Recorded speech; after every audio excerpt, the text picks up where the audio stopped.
if I was your client, I would want to know who's taking care of me. Maybe I'll just say in layman's terms, who's going to take care of me? And if I'm not certain about the son or daughter, and just because they are the son or daughter, that they are the right solution, I don't know, I might consider other things. For sure.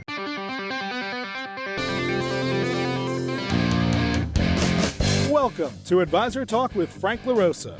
Brought to you by Elite Consulting Partners, it's the only podcast offering unfiltered guidance and direct advice for all things concerning financial advisors, RIAs, and the practitioners in the wealth management business. Learn more and subscribe today at eliteconsultingpartners.com/podcast. And now, here's your host, Frank LaRosa. Hey everybody, welcome to Advisor Talk with Frank LaRosa. I am your host, Frank LaRosa, and again, joined by my co-host, Stacey Frank, Executive Vice President of Elite Consulting Partners. How you doing today? I'm doing great. As always, happy to be back. Yeah, so thanks for listening. Yeah, thanks for joining us. Thanks for being part of our audience and sending in great comments and just being great listeners. So we really appreciate the feedback that we get whenever we travel and we meet people and they say, "Oh yeah, we saw your podcast," which is great. That's the best compliment for sure. Oh, I love it. And I really appreciate it. This is sort of a labor of love a little bit for us, and so we appreciate it. And if you haven't seen, go check out our YouTube channel, which is the same, Advisor Talk with Frank LaRosa on YouTube, and you'll be able to see our studio and what we're doing here. So where it all happens. Anyway, so today's one of those topics that again sort of has come up recently in some conversations that we've all been having, and so we thought we'd talk about this, and that is the G2 dilemma, as we're calling it, right? What does G2 stand for? Right. What is the generation 2, the second generation of advisors, right? And really, what this means is that what we find is there's all sorts of dilemmas. One of them is, like, as an example, the G2 in a practice doesn't have the capital to buy out the founding partner, right? Whether it's the father or unrelated, but and so the founder, you as a founder or the founder of the practice, may have to settle for less than ideal terms because the G2 may not be able to even afford to be able to pay you, and so it's going to be an extended payment period and maybe not perfectly ideal. And I think it's capital, but I also think it's experience. Yeah. So maybe the question is, if you were to interview your current successor, just got this idea. Right. If you were to interview your current successor in comparison to other more experienced, more well-capitalized succession, would you still select that person? And obviously, it's a blood is thicker than water conversation, and we are extremely sensitive to that. But in the end, it still has to be the right business decision. So what's your thought on that? Yeah, you have to think about what are your clients going to think, and are they going to stay with you, if something should happen, right? I'm not saying you get hit by the proverbial bus, but that is why you have a G2 and you're building a succession just in case. But where does your G2 sit in terms of their ability to take over the business and provide your heirs, your beneficiaries, the income and the wealth that you've spent your whole career building? Well, with the level of service and the level of expertise that have allowed their portfolios to perform. And you don't want your clients to Right. leave because they feel like their G2 is not ready, right? So we'll come back to that. But the other piece that I think a lot of advisors are making a mistake in not paying attention to, and you made a mention to this today, just because you have a Gen 2 advisor sort of earmarked as your successor, it doesn't mean you should be not looking at these other opportunities that are out there and potentially selling your practice to a more of I'll call it an institutional buyer, an aggregator of some, whatever you want to call it, right? But some of these firms that are out there are buying and paying top dollars for practices like yours, right? But they still need a Gen 2 person to run the client base, right? So they're going to pay them out. You're going to get a high multiple. They're going to give you You become a W-2 employee. Some of them are 1099, but W-2 or 1099. And typically they're going to pay you a 30% payout to service those clients because they still need someone to service those clients. Right, so when you're referring to institutional buyer, my guess is we are speaking about firms that have a defined process, an infrastructure, and staff to support all of those necessities Correct. in order to take it on. This is not just, hey, I want to buy a book to grow my business. These are firms that actually they have a process, right? And that's so important, right? Which means that your successor, your Gen 2 in this case, really only has to focus on working with and servicing those clients. The other dilemma that I think a lot of advisors would agree with me on is the new generation of advisor, this younger advisor, candidly, maybe not be as good at sourcing and developing new business, right? Because they didn't really have to, because the senior person did it back in the day, and they built a client base, and so now business comes in through referrals and or just being out in the communities and stuff like that. And a lot of times, what I've seen is these Gen 2 advisors struggle with that. So what these other firms come in and do, these acquiring firms, not only did they acquire your practice, right, and they paid you top dollar for it, but now they're going to acquire other smaller practices and then feed them into your business, right? Which for the Gen 2 advisor that isn't as good at going out and finding new business, that's ideal, right? So that's a great way for you as a senior advisor to most likely sell your business at a much higher multiple, still give your G2 the opportunity to take over the business and grow it, because they're gonna grow it. They're still gonna get a lot of upside with when they sell the practice, right? And I think a big portion too, and you could probably talk about this more, is what percentage of the senior advisor or the retiring advisor's practice are older clients. Like, you have to really make sure that, especially for the acquirer, they're going to want to continue to see that growth. Yeah. Right? So what's the plan for the G2 to bring in more business, to your point, especially with aging clients? Maybe that's a better Yeah, way to and so explain it. I've had some calls recently with some advisors, and this is a conversation that comes up because they're looking at what are the multiples out there for a practice like theirs, and they're sort of like a little bit depressed because their successor really can't pay that kind of money. So they're not only are they taking a discount by selling it to their G2, but the deal itself is not as lucrative because they don't have the money to even put down on the practice, right? Well, the money and the seasoned experience to be able to continue to run the business. Yeah, that's a whole other thing, right? Yeah. That's a whole training thing. So when you affiliate with a firm that is willing to take on the practice, and some of these firms don't buy the entire practice either. Some of the firms will buy 30-40% of the business.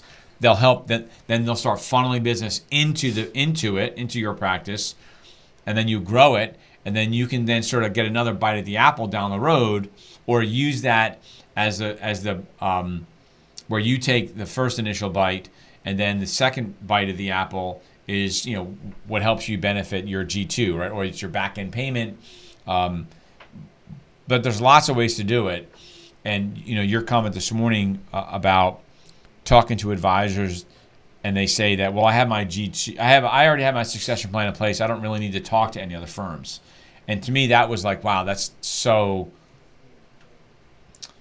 closed-minded. I guess I'm not going to use the term ignorant, but there's no insurance plan. They don't know what they don't know, right?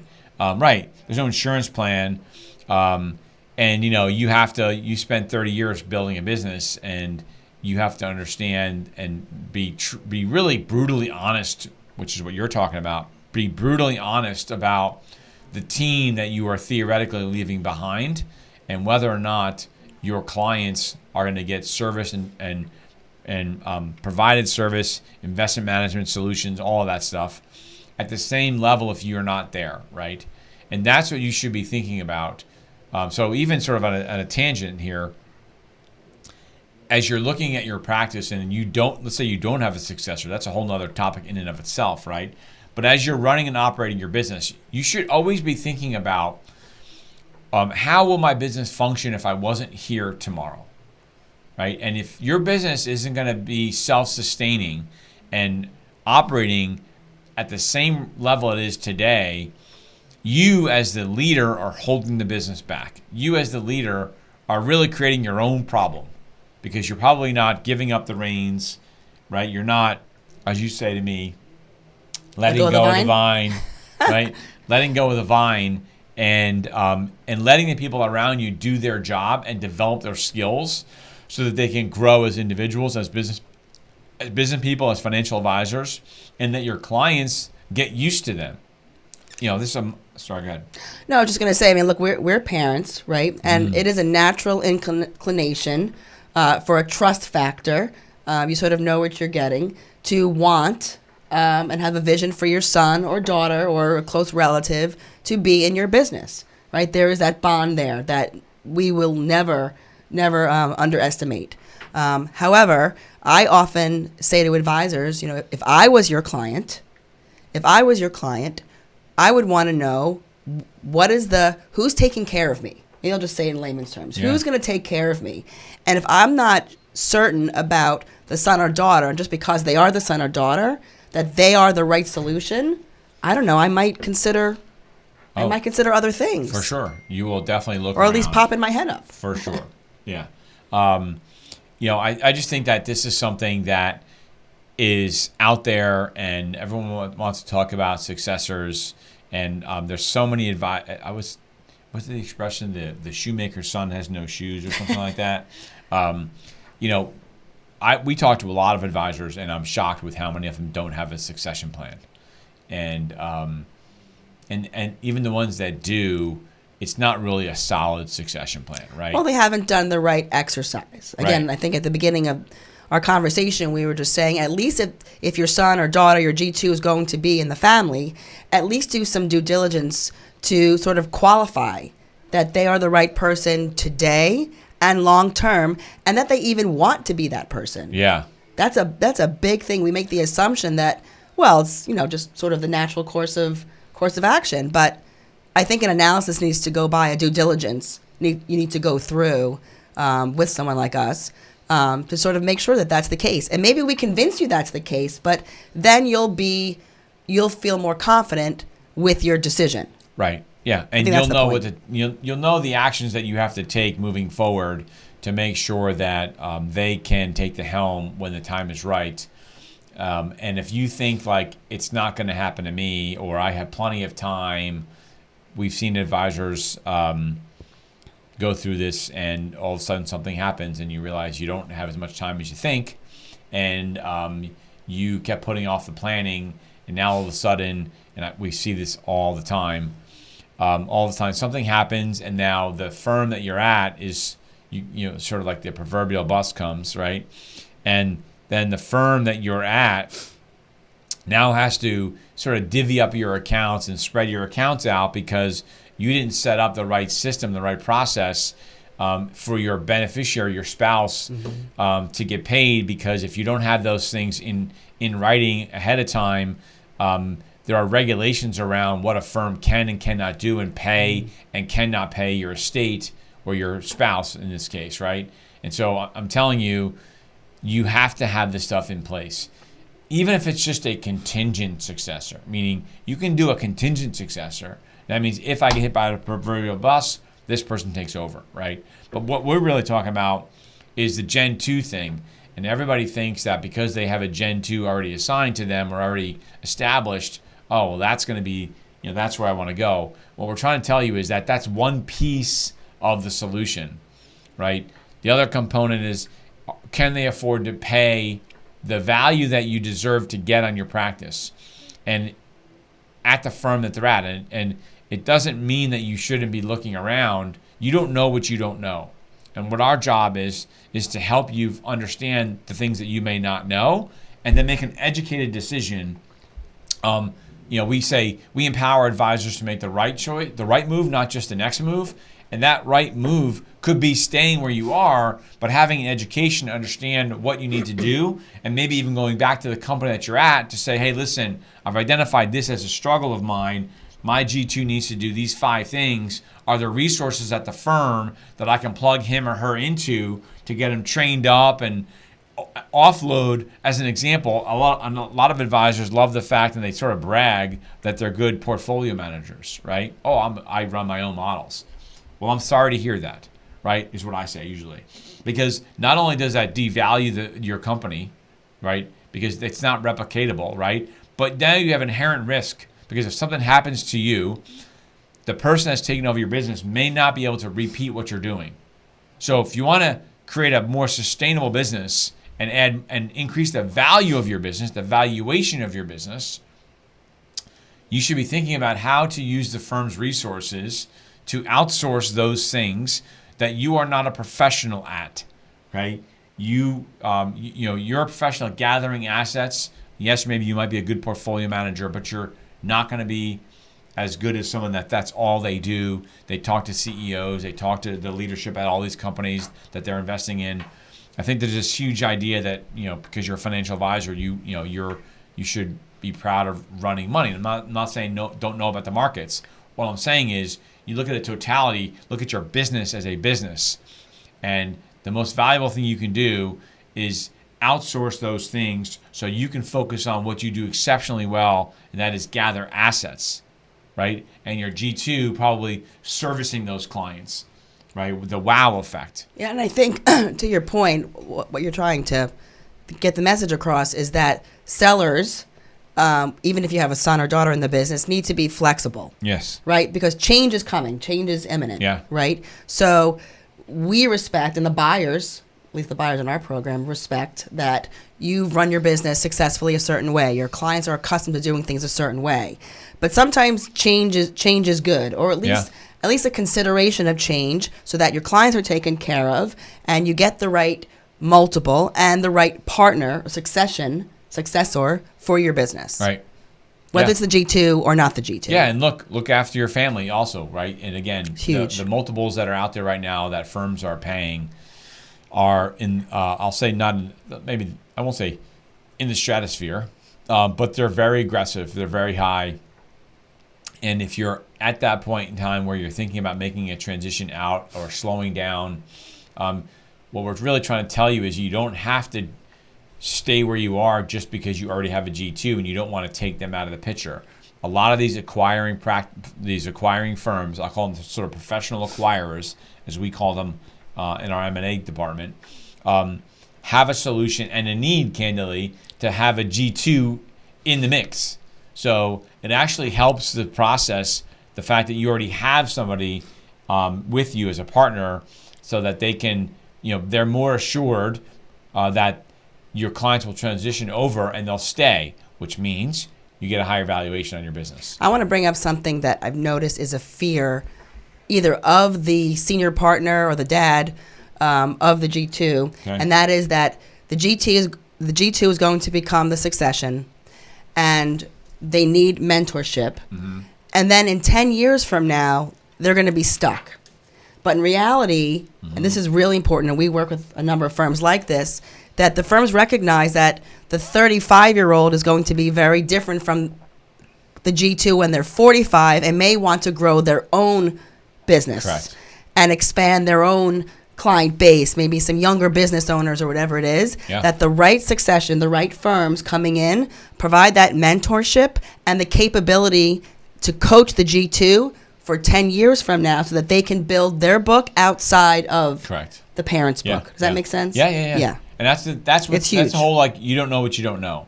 So if you're struggling with this idea, you're struggling with how to pass on your practice to a G2 but not give up the value of your business, or maybe you're just not really ready to exit completely. You want to stay around, but you want to take chips off the table. All of those things, we have solutions for you. We work with all of these types of situations, and we're here to help you in any way you want. Give us a call. If obviously call Stacey at 856-816-6322 or Stacey at eliteconsultingpartners.com. Don't forget the E. Don't forget the E. Or you can call me at 856-316-4651. That's 316-4651. Obviously, Frank at eliteconsultantpartners.com. You can DM me at my Instagram account, which is franklarosa.elite. Obviously on LinkedIn, you can shoot me a message. We're happy to walk through this stuff with you. Even if it's means you're staying where you are, we can be a sort of a second or third opinion in terms of whether or not that makes sense, and just give you some color. Happy to give you a 30-minute session just to walk through, just to sort of help you sort of levelize what you're thinking about, whether you're off or whether you're right or wrong in terms of your thought process. Happy to do that. It's what we do for a living. We love doing it. Love it. And if we can guide you in the right direction, and at the end of our phone call you feel better about your decision, then we've done our job.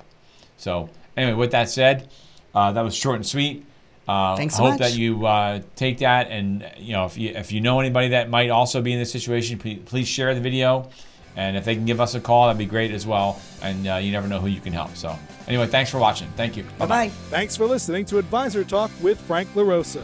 If you're looking for more advice or solutions on any topics in the financial services industry, or you just want to subscribe to our podcast, head on over to eliteconsultingpartners.com/podcasts.